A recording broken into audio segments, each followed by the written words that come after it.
Okay, it's a pleasure now to introduce our next speaker, Lieutenant Colonel Gareth Prendergast. He's a serving officer in the Defence Forces with over 30 years' experience, including overseas duty in the Middle East, the Balkans and Mali.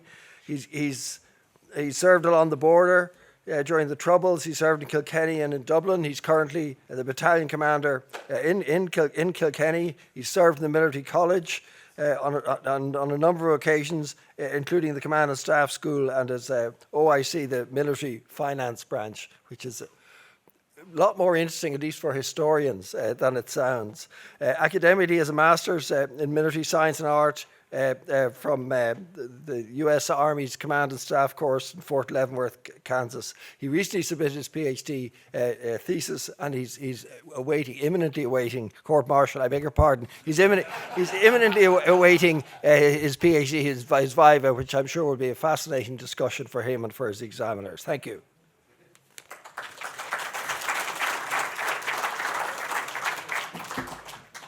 Thank you very much, Dr. O'Halpine. As my introduction says, I'm a serving officer in the Defence Forces with that service, as you mentioned before. But I come to you from a different perspective, from an academic perspective. And as Dr. O'Halpine says, I submitted my thesis there at the start of the summer, and my viva is actually on Monday on the Civil War in Cork. And so that's the subject I'm very happy to talk to you about. So I have around 25 minutes, 15 slides, just to give you a quick overshot of my thesis. Now, a lot of people, and I just was chatting to Dr. O'Halpine there, when they talk about the Civil War, we look at it chronologically, we look at it geographically, we look at it politically, we look at it personality-wise, but I looked at it doctrinally. And the reason I looked at it doctrinally was because as I was doing my Master's of Military Arts and Science in the US Army Command and General Staff course, I did a course on counterinsurgency in Ireland. So it's really interesting to be taught your own history from someone outside that perspective. So with that in mind, I carried on then, and I took the case study of the Irish Civil War in Cork, looking through it through the counterinsurgency lens and the framework. So hopefully, I found it extremely interesting over the last 6 years, so I hope you find it too. So with that in mind, we'll start the lecture. Press the button. So with counterinsurgency, we look at what an insurgency is first of all. And as we see over here, we have David Galula. Galula and Tronquier were key advocates, or not advocates, but they were key inspirations to the writing of FM 3-24, which was the main US Army counterinsurgency doctrine, which was actually written in Fort Leavenworth in the CAC, the Combined Arms Centre, by General Petraeus, Nagel, Mattis, etc., etc. They wrote it. And before we look what a counterinsurgency is, we just look at the definition of what an insurgency is. It's a competition between the insurgent and the government for support of the civilian population. And from listening to the previous speakers that I was here, it's pretty much, as Eve Morrison said, it's a competition between the two sides for popularity. Who's going to win the popular vote? Who's going to win the popular choice between the people? And ultimately, it's the support of the population to either the insurgent or the counterinsurgent is pretty much decisive towards the end of the insurgency. Moving on, we have David Kilcullen there, another coinista, part of the group with FM 3-24.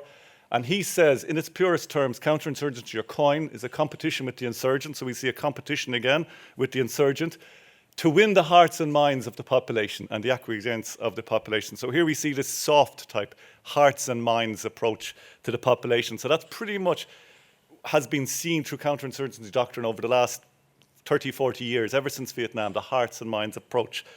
Since the US Army pulled out of Afghanistan there last year, a new alternative view is from Jacqueline Hazelton, who actually works with Professor Hoyt there in the US Army Naval War College, and I believe she's moved on since then. But she published a book in August of last year.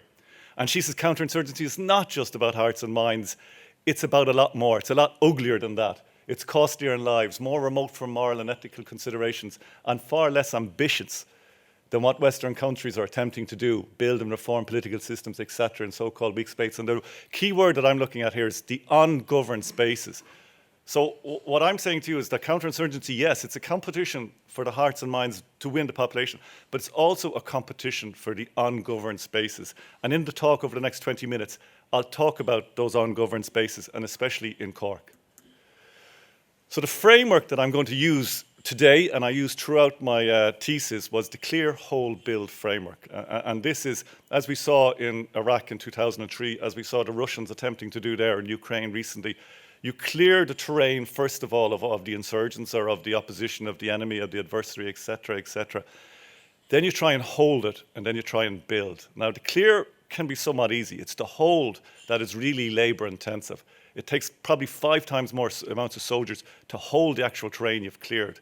And then to rebuild afterwards is how you win a counterinsurgency, because you have to win over the population. So here we see the kinetic clear and hold melting in with the hearts and minds approach of the build, or the rebuild, as I called it in my thesis, because in fairness, what did the Romans ever do to us? Like, the British did build a pretty good country prior to the War of Independence, and then we had to rebuild it back again after the Civil War. So we see offense is to clear, finding, eliminating the insurgent, defense, hold, protecting the terrain and the local population, and stability. That's the rebuild, and that's how you turn the tactical clashes into strategic victories, is the rebuild, rebuilding the infrastructure and increasing the legitimacy of the local government in the area of operations. And that's taken from FM 3-2, FM 3-4, 24.2, Tactics and Counterinsurgency, which came out later on in 2009.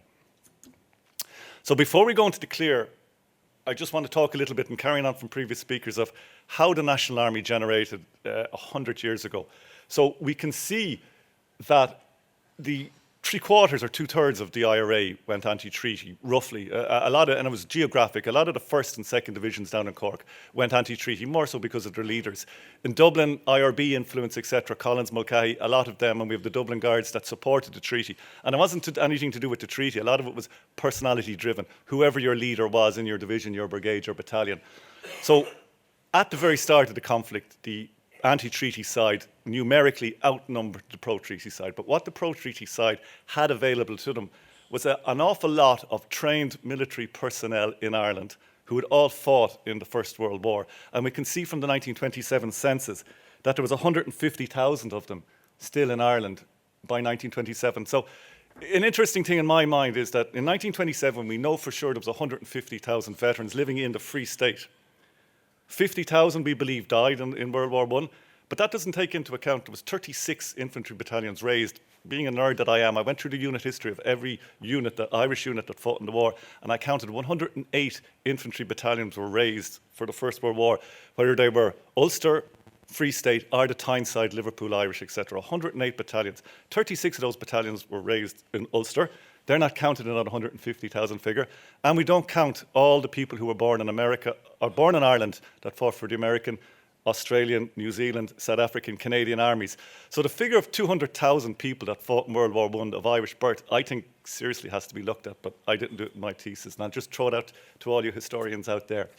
But what we do know, we don't actually know, because it's not in military archives. No one went in when they attested for the National Army at the time, saying their previous employer was King George.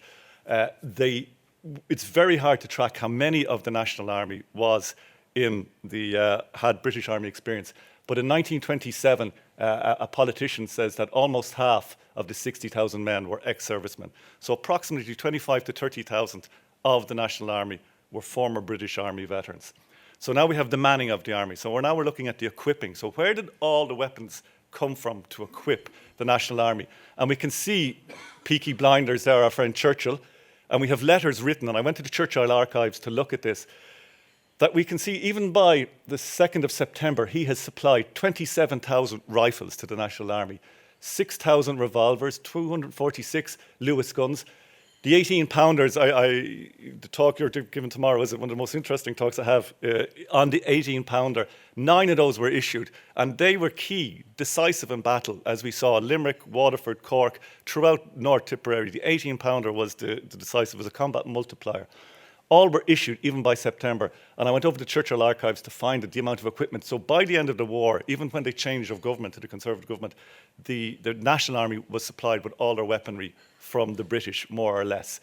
And we can see armour over here, the armoured vehicles over here, that even by the 5th of August, we have well over 120 armoured vehicles supplied. And those armoured vehicles kept being supplied to the National Army throughout the war. So numerically, they had the former British Army guys who were disciplined soldiers, and now we have the equipment. Those British Army guys were Irish. They were born in Ireland. They were recruited in Cork, recruited in Waterford, recruited in Limerick, Dublin, etc. They were Irish, but now they were fighting for the National Army. And one of the most interesting letters I found was this one over here, and it follows on from Ronan's speech about the Peaky Blinders and the assassination of Wilson. So From the Churchill archives, I carried over to the Parliamentary Archives in Westminster and the Lloyd George papers. And if any of you likes history, just go into the Lloyd George papers. And there's a handwritten letter that I just took a photograph with my phone, cost me 50 pence. And it's Lloyd George writing a handwritten letter to Churchill, or to Collins, I should say. And in it, he's saying, whatever happened with Wilson is on the first page, but on the second page, he's saying that the government are prepared to place at your disposal the necessary pieces of artillery which may be required or otherwise to assist you. So here we see an actual policy, a document from the Prime Minister of England, Lloyd George, saying, we will give you whatever equipment you need to fight the war against the anti-treaty IRA. So it comes maybe from the Lawrence Doctrine, let them do it tolerably themselves or not tolerably, etc. So with that in mind, how did they do the clearance operation, or who was opposing them on the other side? It's very hard to track down how many anti-treaty IRA there were and how many of them were active. So I went through the military service pension collection as dictated to by my supervisors to find out how many. So we can see that on the 1st of July 1922, when the Civil War started, I counted physically in the Munster area, the 1st and 2nd divisions, there was 36,000 anti-treaty IRA personnel. Well, they called themselves IRA, but they were on the anti-treaty side. The 1st and 2nd division. 1st division was Lynch, 2nd division was O'Malley, and then Lynch went on later on to be the leader of the anti-treaty IRA. And you can see Cork had 5 brigades. They had 4 brigades throughout the War of Independence. A 5th brigade in West Cork was established. And then we have the Kerry, Limerick, Waterford brigades, and then the 2nd brigade, Tipperary, Limerick, and Kilkenny. So there was 36,000 personnel enlisted in the anti-treaty IRA at that stage. How many of those were Fusiliers? It's a very touchy subject. Those that joined after the truce was signed, and just like being in the IRA, it's hard to fathom, it's hard to figure out. But there was 36,000 of them in the anti-treaty IRA in the Munster region that the National Army had to face. And Bill Coyte has brought out an excellent book recently on it, saying that they were actually better armed than they were in the War of Independence. So this theory where we say the IRA were running out of weapons and running out of bullets and they had to sign the treaty, actually Bill Coyte has proved it false. They were actually, Ted O'Sullivan says himself in his interviews with Early O'Malley, we had twice as many weapons in the Civil War as we had in the War of Independence. So, and particularly when we got the Peaky Blinders helping them in Birmingham, the weapons they got, they raided Clonmel, they got 400 rifles in Clonmel, they did other raids around Waterford, etc. And then up north, this was a British Merchant Navy ship that they attacked in and captured, I think it was March 1922, as it was sailing out of Cork, brought it into Ballycotton Bay, and the IRA got 381 rifles, 727 pistols, etc., and an awful lot of explosives. So just keep that in the back of your head. An awful lot of plastic explosive they got on this ship. And this basically supplied the IRA for the upcoming fight against the National Army. How many of them were active? That's the question I ask. Hopkinson, I suppose, a lot of people quote Hopkinson when he says that the IRA anti-treaty side during the Civil War had 12,900 members and half of them were armed. That's a pretty good figure to go with.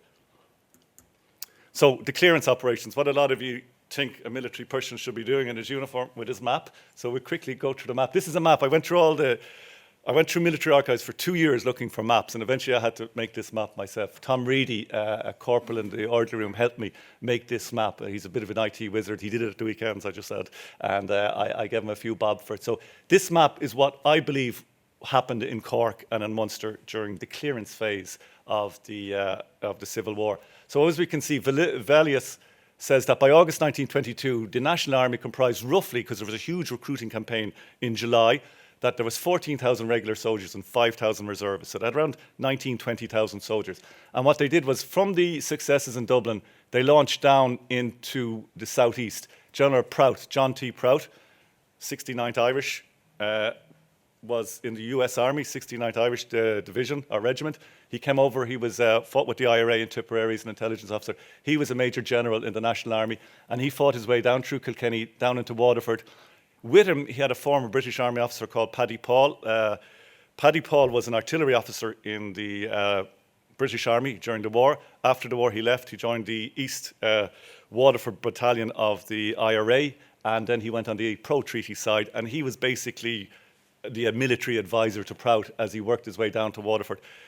Paddy Paul shelled Waterford, his home city, with the artillery pieces, and roughly by the end of July, I think it was 21st of July, Waterford was captured because of the artillery barrage that was put in by Paddy Paul and the Free State forces. Ironically, one of the few houses that they hit in Waterford City was his own house. He destroyed his own house with artillery pieces. But they captured Waterford around the 21st of July. Simultaneously, and all those who've been through the military college will say, this is our defensive line, which we have to defend the Munster Republic that was set up between April and August of 1922. Simultaneous, General Owen O'Duffy, famous blue shirts, the commissioner of the police, the guard, civic guard, etc., he attacked down into Limerick. Roughly, I estimate both of them had a brigade, around 2,000 to 3,000 soldiers they had with them each, and they captured Waterford. So they captured the two anchor points of the defensive line, this IRA line of steel that was meant to go between Limerick and Waterford. And he captured Limerick on the 22nd of July, and he fought his way down. Now, the next speaker will talk about Kilmallock, and I won't steal their thunder, but needless to say, they fought their way down from Limerick to Kilmallock, and this is where the biggest conventional battle of the war took place. And approximately 2,000 National Army soldiers, armed with artillery and armoured cars, fought against approximately 800 to 1,000 IRA men. W.R.E. Murphy was the commander really of the troops on the ground, and he had been a battalion commander of the Staffordshire Regiment during World War I. So he again was like the military advisor to Duffy with that British Army experience, and he fought the battle. Now, they said Murphy was very ponderous in the Battle of Kilmallock, and he was out tactically classed by Liam Deasy, who was the commander, and Moylan. They were the commanders of the IRA anti-treaty forces in Kilmallock, and they pretty much held them for a week till eventually, by weight of numbers, artillery, armour, etc., they took Kilmallock. But the next speaker will talk about that. What I'm going to talk about is the attack on Cork, and classic military college. We've attacked the two anchor points of the defensive line, and now the strike is going to come down the M8 and down and hit Cork, or the N8 as it was then. But no, they didn't. What they did was they said whether it was a deceptionary attack, whether it was a supporting attack, or whether it was a shaping attack, I'm not sure. But Paddy Daly landed in Feenet on the 2nd of August with 450 soldiers. And they captured Feenet, and they fought their way through to Tralee, etc., moved on and linked up with the Limerick forces eventually. But on the 7th, 8th of August, rather than fighting their way down to Cork, what they did was a classic turning movement, is that when the enemy are facing that way, they came in behind them. And 3 ships under the command of Major General Emmett Dalton, and Tom Ennis was the second in command. Tom Ennis, just as an aside, was fought in 1916, and he had fought. He was one of the best battalion tactical commanders during the War of Independence. Last man out of the Customs House, was involved with the shooting dead of 2 personnel on the morning of Bloody Sunday, and actually played for Dublin that afternoon in Croke Park, along with 2 other shooters. How I know that is just during my research, I found out he's actually the first cousin of my granddad. I never realised that until I was doing my research. So we found his papers. So when the British Army went into Croke Park, there was 3 Dublin footballers there probably looking for, but Tom Ennis was one of them. He survived, but the Customs House ruined his football career. Major General Emmett Dalton was a 24-year-old Major General at the time, had fought with the British Army, the Royal Dublin Fusiliers, the Leinster, etc., fought in the Western Front where he won a military cross in Ginchy in September 1916, and then he went over to fight in Palestine, etc., Egypt, and he survived the war. He was a brother of Charlie Dalton. He got him involved in the National Army, or the IRA, and he then led. So the military training of Dalton, etc., came up with the turning movement, and they landed 850 soldiers behind the enemy lines into Cork. So we have the Helga, famous from 1916, landed in Youghal with 200. The Alexandra with 180 landed in Union Hall near Skibbereen, and then 450 soldiers were meant to land in the middle of Cork City, but because the IRA blocked it off with a couple of the IRA dreadnoughts, as they called it, they blocked the passage. They had to land in Passage West, and they unloaded. And between the 7th and 10th of August, they fought their way from Passage through Rochestown, up through Douglas and into Cork City. And on the 10th of August, Cork City was pretty much evacuated. The evacuation was ordered. A lot of the IRA troops who'd been in Kilmallock and had been fighting Waterford came down at that stage, and they put up a defensive line roughly between Douglas and Rochestown. They delayed the Free State or the National Soldiers for a while, but they then eventually retreated out, and they left Cork open for the National Army to come into. Around the 12th of August, 13th of August, from Dungarvan, Prout then moved down and linked up with Youghal and pretty much cemented. This is the 2 brigade area of the IRA. So East Cork was pretty much cemented by mid-August, that the Youghal soldiers who had landed linked up with Prout's forces, and East Cork pretty much was civilised from there on in. Excuse my French. I have a blue shirt underneath my Jerry uniform. But what happened on the western flank was the lack of cooperation and coordination. Was it personality driven, or was it not, between Dalton and O'Duffy? And what we see is that Dalton writing to Mulcahy claiming that Duffy isn't coming down from North Cork and linking up with me. Similarly, the troops from Kerry aren't coming across and linking up with me.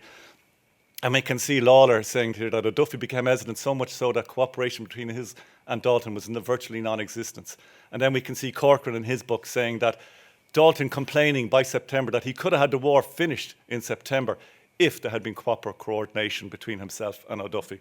Now, O'Duffy was later moved on to be Commissioner of the Civic Guards later on in August. Whether that had anything to do with it, I'm not sure. But what was left was these ungoverned spaces, and predominantly in North Cork and West Cork. So what Hazelton talked about in her book is on counterinsurgency. It now became a contest for the ungoverned spaces of North Cork and West Cork. East Cork and Cork City were pretty much, well, let's just say contained. North Cork and West Cork was where the remainder of the Civil War. So between August and December 1922, the National Army were put back on the back foot because the IRA took the battle. What the IRA did was, the anti-treaty IRA, they moved out of Cork into safe houses, lodging areas, and their flying columns were re-established under the orders of Liam Lynch, DC, etc. And they set about attacking as Dalton was moving his soldiers into the towns and villages of Cork. Dalton landed with 800. By August, the end of August, he brought weapons with him. The force increased to around 1,600. So he doubled his force within a couple of weeks, and he immediately then set out to try and occupy the towns and villages of Cork. But with 1,600 soldiers, he didn't have enough. And the IRA took the fight back to them. And we can see Bantry on the 30th of August, there was a mass attack. 400 to 500 IRA men attacked the Free State garrison. The reports say 5 IRA killed, 1 Free State killed in that. We can then see Dunmanway in September, another attack. We see Enniskeane, another 400 to 500 attacked on the 14th of September. 7 IRA killed, 1 Free State killed. Macroom, Carrickpoka, 5 Free State were killed in a mine, including Commandant General Tom Keogh was killed in that, a famous general from the Dublin Guards. And we can see Mill Street then, the last big attack really, the 5th of January. Tom Barry actually took charge of that attack, and they attacked with 400 to 500 on a mass attack. 6 IRA killed, 1 Free State killed. And this was just your classic defence of the built-up area in Mill Street. Anyone who's gone through the military college will see that they had their outer coordination points, they had their strong points. So the defences that the Free State or the National Army had in Mill Street, they only had 60 or 70 troops with Lewis guns, but they actually repelled the attack from the 400 to 500 IRA soldiers that landed. And after that attack, Tom Barry said that basically put the tin hat on it for them. And then we had Castletown, Roach, etc. So we can see the casualties. Dr. Andy Bieldenberg's figures, the Cork fatality registers, is really, really good. And I know previous speakers have talked about it, and I counted them up. And roughly 114 National Army soldiers were killed in Cork throughout the Civil War. He has accounted for 52 IRA and accounted for 70 civilians. So altogether, 236 personnel were killed. Now, that figure is probably higher. And we could see years ago, Fanning, etc., was writing 3,000 to 4,000 were killed in the Civil War. I sat down with Dr. Bieldenberg. We had a conference there. So he's accounted for 1,500, but he probably thinks around 2,000 personnel were killed on both sides. We know for sure from military archives that over 800 National Army soldiers were killed, and I went through all the 800 of them, being a nerd that I am. 100 were killed through natural causes, roughly 100 were killed through accidental shootings, suicides, discharge of weapons, and 600 were killed in action throughout the Civil War. So approximately 15% of the National Army were killed in Cork during this phase. So they had to try and hold the terrain, and they didn't have enough soldiers, and they didn't have enough armour to do it. So what happened then was, the National Army became a learning organisation, and they suddenly had to change it around. And a lot of this learning came from the British Army officers. And we can see Mulcahy talking to Mac Mahon saying, even though it's going to be unpopular, we have to do it. We have to take half of the National Army officers were British Army. We have to take their ideas on board, set up technical committees, and change and reorganise the National Army. So as you can see, it happened roughly in December, January 1923. Next January, the 3rd Battalion, my unit, the oldest infantry battalion in the army, we're celebrating our centenary in January. So a lot of people says, why is the centenary in January? It's because the National Army reorganised in January, and the 3rd Battalion was actually the first battalion, well, it's the longest serving battalion left in the Defence Forces. So what happened as part of the organisation was 5,000 soldiers, like the surge that we saw in Afghanistan and Iraq, a surge happened. 5,000 soldiers, and they occupied all these positions. So now they had strength in numbers. So approximately 10% of the National Army served in Cork. We can see that by the end of the war, and we have Sean Boyne up here, and thank you very much for all your assistance that you gave me throughout my research in this excellent book, and Emmett Dalton. He says that nearly every single one of those bases had an armoured vehicle to allow freedom of manoeuvre, to allow protection. What was interesting is when I read through the National Army reports, they set up counter columns. I said, what's a counter column? I started looking into this. Counter columns were the more experienced soldiers, that they would put a cordon in using the normal soldiers, and the counter columns went in to flush out the flying columns. And these were the more experienced soldiers, and they went in and flushed them out. There's a few examples in Cork, the Glenavahar Low, and up around the Donegal, Sligo areas, and they actually call them counter columns. Have become very effective in the campaign they're prosecuting against the flying columns. So they sort of beat them at their own story, and that ties into modern counterinsurgency doctrine, where we use the local soldiers supported by specialised soldiers. And then the whole entire infantry force, as I've previously said, there was 32,000 infantry in the National Army at the time. They were battle grouped into 65 battalions, and that gave them that freedom of movement and the flexibility. And we can see by this after-action report, is an excellent one in the National, anyone who wants to, in the National Archives, there's the file number Sierra 336.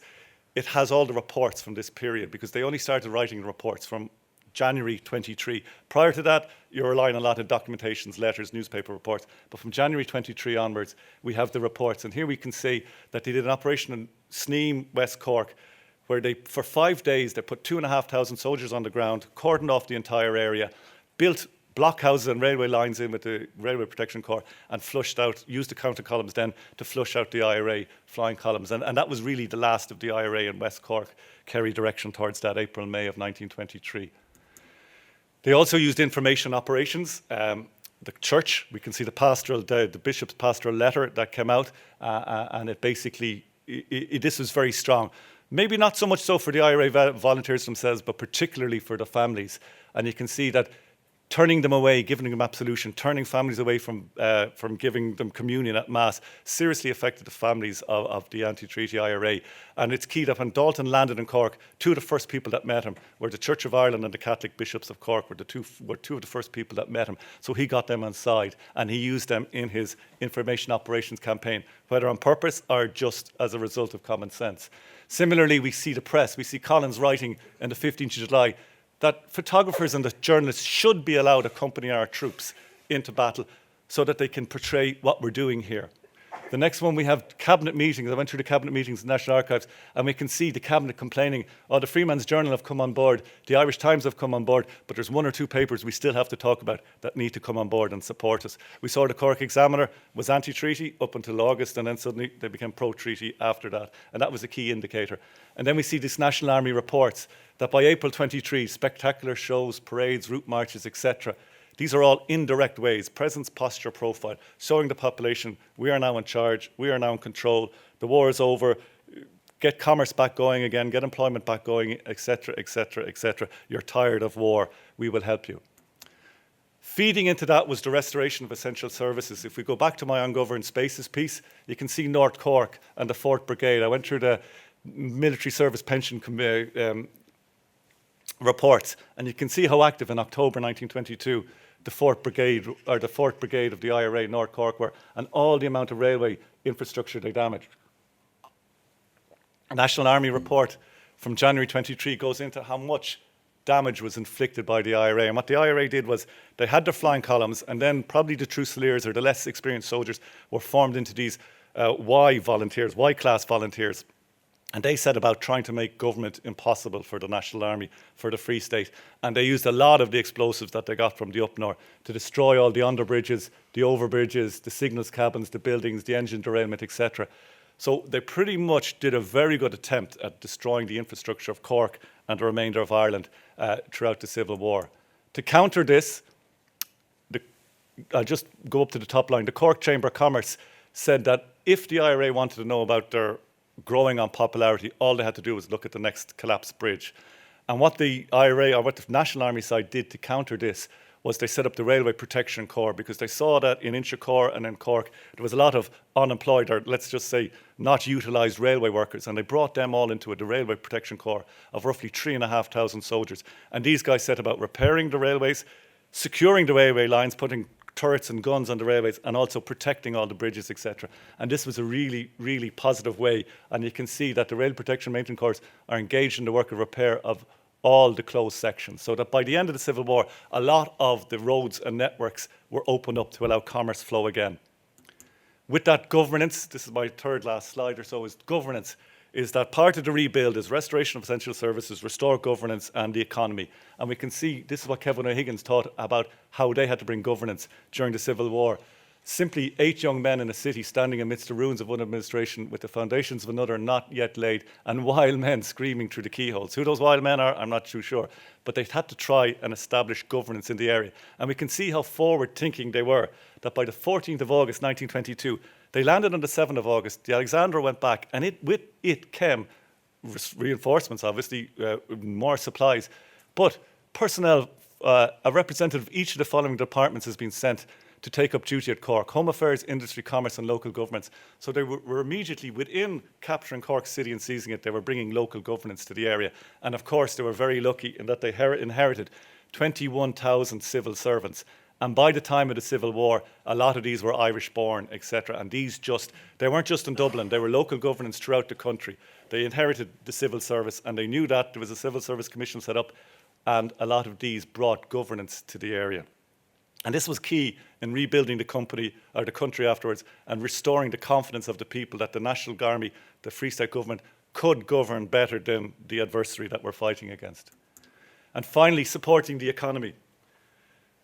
We have, from the start, Cosgrove labelled the struggle a war upon the economic life of the Irish people, and previous speakers have spoken about that. People were tired of war, economy, etc. According to the IRA calculations, that when the Munster Republic was set up, they knew that there was over £1 million in banks and unpaid taxes that they could get from the merchant princes of Cork, who weren't too happy to give this money to the anti-treaty IRA personnel. So within landing, and very soon of landing, we see Dalton and Collins went around the banks of Cork, seizing the illicit funding of the IRA and trying to stop the funding get to them, because you can make as much war as you want, but as Dr. O'Halpin says, military finance, any plans are a dream without finance or resources behind them. So they seized all the money, and we can see, I went through the notebook of Michael Collins there that's in the Collins Army Barracks Museum, and we can see in his notebook, Collins stated that the bank position here is slightly obscure. It will require a full investigation. There must be an examination of the customs and excise position, because the IRA were collecting customs and excise from all the personnel. All monies paid in and out must come under this. We shall require 3 first-class independent men. Unfortunately, Brennan has gone to London. Now, that's not one of the famous Brennan brothers, either from Kerry or the two in Kilkenny at the moment. But it was actually a Joseph Brennan who worked in Dublin Castle, was part of the British establishment, but Collins knew, this guy knew about illicit funding. He came back from England and he was sent down to Cork, and he was probably what we see as the modern day cab, that he went around and seized all the illicit funding that the IRA had, their banks, etc.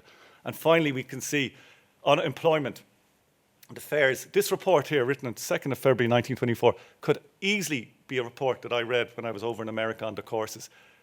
Afghanistan, Iraq, I see Professor Hoyt nodding there, you know, that fairs and markets are presently being conducted in the old style. Business in small towns is improving. And when the government schemes for employment are put into effect, a general buck up in all business is confidently anticipated. So we can see these young 24, 30-year-old generals, politicians, forward planning, realising this. So that is the basis behind my thesis. And in the conclusion, O'Malley agreed with Lynch when he stated that the essential differences between the British and the Irish National Army during this period was that the British did not know our IRA officers personally. We were an invisible army who melted away when they tried to steamroll. Now the people on the whole were against us, and they didn't help themselves in that regard, and they are willing to give information against us. So that concludes my talk.